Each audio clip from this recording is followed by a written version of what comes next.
안녕하세요. 30대 중반의 여성으로 얼마 전 이혼을 했습니다. 결혼한 지 2년밖에 되지 않은 데다가 눈에 넣어도 아프지 않을 딸까지 있는 제가 이혼을 결심하게 된 건 순전히 남편 때문입니다. 저와 남편은 지인의 소개로 만나 1년 조금 넘게 사귀고 결혼했습니다. 화목한 가정에서 자란 평범한 직장인인 남편은 믿음직스러운 사람이었어요. 하지만 말할 때 표현이 서투릅니다. 본인도 그걸 잘 알아서인지 말 조심을 많이 하는 편이에요. 그러다 한 번씩 스스로 제어를 못할 만큼 폭발을 할 때가 있는데 그때 내뱉는 말은 흉기에 가깝습니다. 운이 좋다고 해야 할지 모르겠지만 연애할 때는 이런 모습을 한 번도 본 적이 없다가 결혼식을 하고 나서야 보게 되었습니다. 연애하는 동안 남편은 저에게 크게 바라는 것이 없었습니다. 심지어 제가 혼후관계를 원한다고 했을 때도 별말 없이 제 의견을 따라 주었어요. 특별한 이유가 있던 건 아니고 제가 교회에 다니다 보니 막연히 그렇게 해야 할 것 같았기에 이에 대해 깊이 고민해 본 적도 없습니다. 게다가 남편이 특별히 왜라던가 묻지 않고 저에게 어떤 설명을 요구하지 않았고요. 남편의 이런 태도도 제가 결혼을 결심할 때 크게 작용했습니다. 하지만 남편은 결혼식 후 우리가 첫날 밤을 보내고 나서야 저에게 그동안 엄청나게 스트레스를 받았었다고 털어놓더라고요. 미안하기도 하고 그런데도 고맙기도 하고 그랬습니다. 그런데 결혼하고 얼마 지나지 않아 남편이 저에 대해서 외모를 지적하기 시작했습니다. 근육이 없는 제 몸매와 다리, 털, 팔자, 주름 등이 여성스럽지 못하게 느껴진다면서 저에게 끌리지가 않는다고 하더라고요.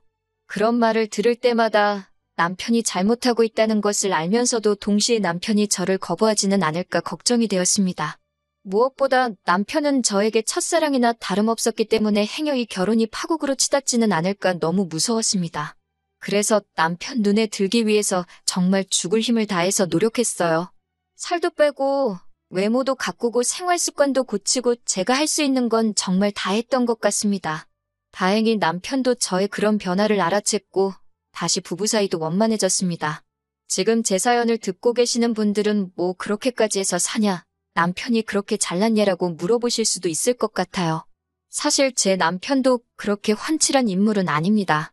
하지만 저는 남이 저에게 준 상처를 그대로 돌려주는 성격이 못 됩니다. 그리고 그 무렵에는 제가 어쩌면 남편을 더 좋아하고 있었는지도 모르겠습니다. 한 번은 남편이 샤워를 하러 화장실에 들어갔을 때예요. 남편의 핸드폰이 몇 차례 울리길래 급한 전화인가 싶어 확인을 하게 되었습니다.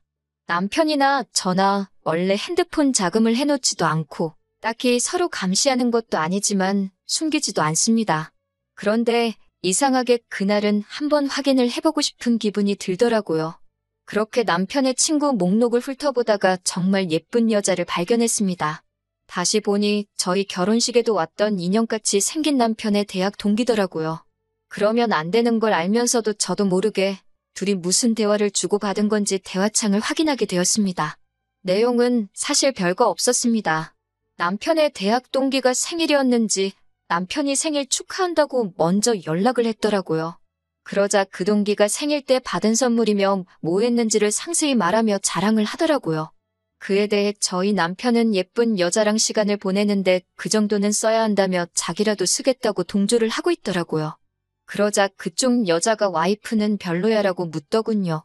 남편은 지금은 봐줄 만한데 처음에는 내가 왜 이런 여자랑 결혼했지 싶었다며 저에 대해 신랄하게 평가를 내렸더라고요.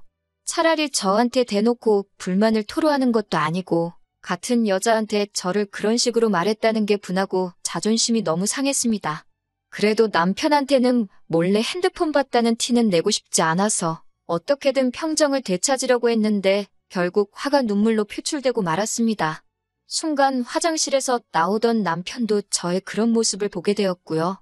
제 손에 자기 핸드폰이 들려있는 걸 보고는 남편도 상황 파악을 했는지 뭘 봤건 오해라며 미안하다고 몇 번을 사과했습니다.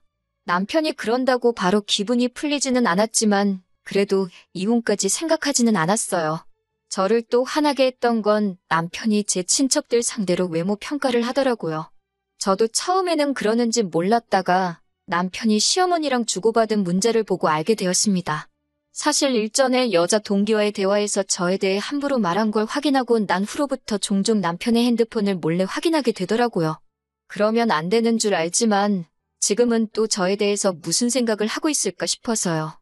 그러다 낯익은 사진을 보게 되었는데 저희 결혼식 때 찍었던 친척들 사진이더라고요. 그 사진을 가지고 시어머니와 남편이 누구 닮지 않았냐 그런 대화를 주고받았더라고요. 그런데 그 비교 대상이 들었을 때 딱히 기분 좋을 만한 사람이 아니었습니다. 못생겼다 이런 적나라한 표현만 없었지 완전 비하하는 내용이더라고요.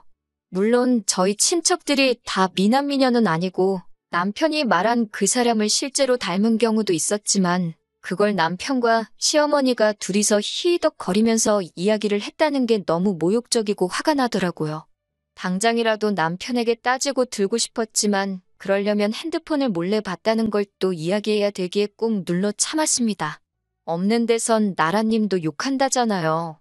그나마 다행이었던 건 그 이후로도 몇 번 남편 폰을 살폈는데 그때를 마지막으로 저나 저희 가족의 생김새에 대해서 왈가왈부하는 건 없었습니다. 그래서 정신 좀 차렸나 보다 생각했고요. 그리고 얼마 지나지 않아 저는 임신을 했습니다. 그런데 제가 그동안 자기관리에 대해서 얼마나 스트레스를 받고 살았었는지 임신을 했다는 기쁨도 잠시였습니다. 바로 살찌면 어떡하지라는 걱정을 하기 시작했습니다. 나아가 피부도 망가지고 체형도 망가질 텐데 나는 쓸데없는 걱정들이 줄을 이었습니다. 그도 그럴 것이 남편 회사에 출산 후 복귀한 여직원이 있었는데 아주 퍼질대로 퍼졌더라며 남편이 흉보던 게 생각이 났거든요. 그런 여자를 데리고 사는 남편은 진짜 속이 터질 거라면서요. 저는 결국 임신 기간 내내 정말 식단과 운동까지 뭐 하나 손에서 놓지 못했습니다. 주변 사람들은 저더러 무슨 연예인이냐고 출산하자마자 어디 복귀작 찍으러 가냐며 농담을 했지만 다들 제 속사정을 몰라서 그런 거였지요. 제가 이렇게까지 노력을 하면서 남편을 놓지 않으려고 한 건 사실 친정부모님과 제가 사이가 좋지 않았기 때문입니다. 이혼을 하게 되면 제가 돌아갈 곳이 없었거든요. 친정아버지는 늘 밖으로 도는 분이셨습니다. 여자 문제로 늘 친정어머니를 힘들게 하셨어요. 그럼에도 불구하고 친정아버지가 경제권을 전부 쥐고 계셨기 때문에 친정어머니는 이혼을 꿈도 꾸지 못하셨습니다. 어떻게든 자식 잘 키워보겠다고 화병이 생기도록 참고 사셨습니다. 저도 그런 친정어머니의 희생을 잘 알고 있었기 때문에 늘 감사하는 마음으로 살았고요. 하지만 그나마도 친정어머니의 기대를 한몸에 봤던 언니가 친정부모님 마음에 안 드는 남자와 결혼을 하면서 그 불똥이 저에게 튀었습니다. 친정어머니는 그 이후로 이유가 어찌됐거든 조금이라도 기분이 나쁘면 저에게 화를 내고 상처를 주셨습니다. 심지어 친정아버지가 밖으로 도는 것도 제 탓을 하셨습니다. 제가 한마디라도 덧붙이면 그따위로 생겨먹은 게 문제라며 저를 비난하시는 것도 일쑤였어요. 물론 지금도 친정부모님과 왕래도 하고 그럭저럭 지내고는 있습니다. 하지만 상황이 그렇다 보니 저는 결혼 생활에서 오는 외로움과 남편의 부당한 대우 그 어느 것 하나도 마음 편히 털어놓을 곳이 없었습니다. 당연히 이혼은 차마 생각조차 할 수 없었고요. 그럼에도 불구하고 결국 아이까지 낳은 이 마당에 이혼을 결심하게 된 건 바로 산후조리원에서 남편의 더러운 민낯을 보게 되었기 때문입니다. 건강한 딸을 출산 후 산후조리원에 약 2주간 입원을 하게 되었어요. 그러다 하루는 낮잠을 자다 뭔가 쑥덕이는 소리에 잠에서 깼는데 남편이 누군가랑 통화를 하고 있더라고요. 더 자고 싶은데 귀에 거슬려서 한마디 하려다가 금방 끊겠지 싶어서 그냥 눈을 감고 있었어요. 그런데 오히려 남편의 목소리가 귀에 쏙쏙 들어오더라고요. 남편은 전화 상대에게 지금 산후조리원에서 한 20명 정도를 봤는데 봐줄 만한 여자는 한둘밖에 없더라며 낄낄거리고 있더라고요. 이어서 한다는 말이 우리 집 사람도 뭐 똑같지 못 봐줘 얼굴이 완전 썩었어라는 거예요.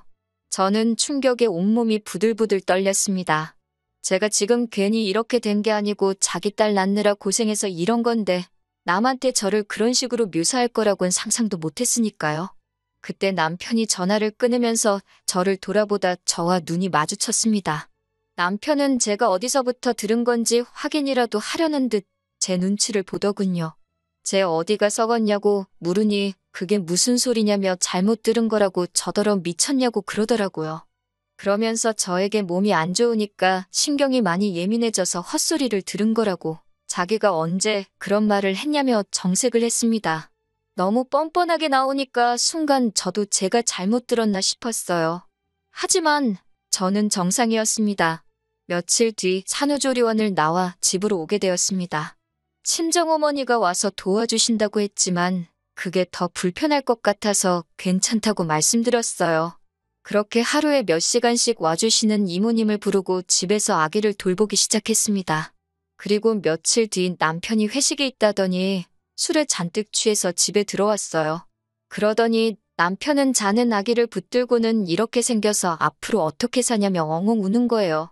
저는 일단 씻지도 않은 술 취한 인간이 신생아를 붙들고 그러는 것도 짜증났고 덕분에 애도 깨서 울고 여러모로 열이 받더라고요. 그런 와중에 그딴 소리를 하니까 황당해서 지금 애한테 뭐라고 하는 거냐고 따졌습니다. 그러자 남편은 혀꼬인 소리로 제 생긴 걸 보라며 솔직히 저게 뭐냐고 그러는 거예요. 고슴도치도 제 새끼는 예쁘다는 말 저도 알아요. 하지만 저에겐 그 누구보다 천사 같고 예쁜 딸인데 친아빠란 사람이 그딴 소리를 하니 정말 욕이 절로 나오더군요. 하지만 남편은 그 정도에서 멈추지를 못하고 쌍꺼풀은 얼마, 코는 얼마 그러면서 걱정 말라고 아빠가 돈 벌어서 싹 다 고쳐주겠다며 헛소리를 해댔습니다.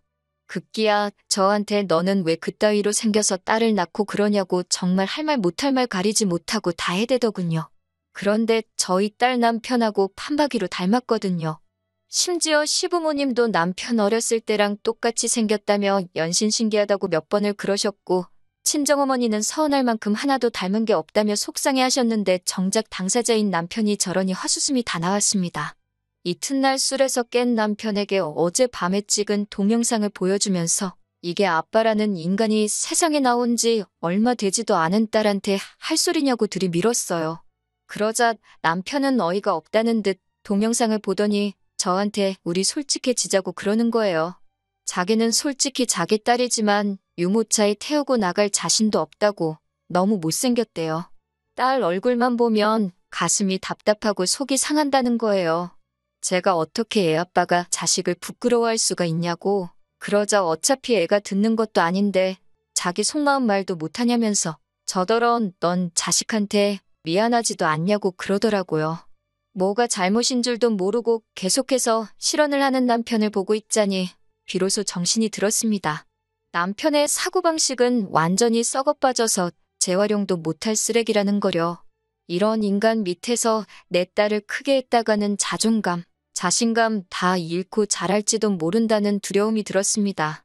저는 더 이상 이런 인간과 가정을 이룰 수는 없겠다는 확신이 들었기에 그동안 가슴속에 품고 살았던 말을 다 내뱉었습니다. 당신은 뭐 볼거 있는 줄 아냐고. 배만 불뚝 나와서 다리는 새처럼 가는 주제에 누가 누굴 평가하냐고? 그러자 지금 말 다 했냐며 한 대 칠 기세더라고요.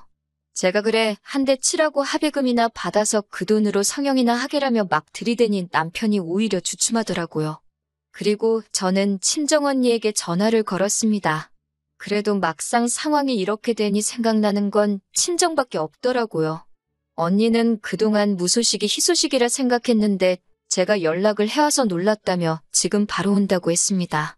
언니가 오는지도 모르고 남편은 계속 제 외모를 비하하면서 저와 실갱이를 하고 있었습니다. 저는 행여 남편이 애한테 해코치를 할까봐 하고 싶은 말도 못하고 언니만 기다리고 있었어요. 다행히 언니가 형부랑 같이 왔습니다. 막상 형부를 보자 남편은 쫄았는지 한마디도 못하고 있더라고요. 참고로 저희 형부는 키가 190에 몸도 좋고 왕년에 운동을 하던 사람이거든요. 형부가 남편을 손가락으로 밀치면서 남자가 몸이 이게 뭐냐고 관리 좀 하라고 해는 네가 낫냐고 툭툭 시비를 거는데 남편이 찍소리도 못하고 있었습니다. 너무 고소했습니다. 남편은 결국 A씨를 내뱉고는 잠바 하나 손에 들고 집에서 나가버렸습니다.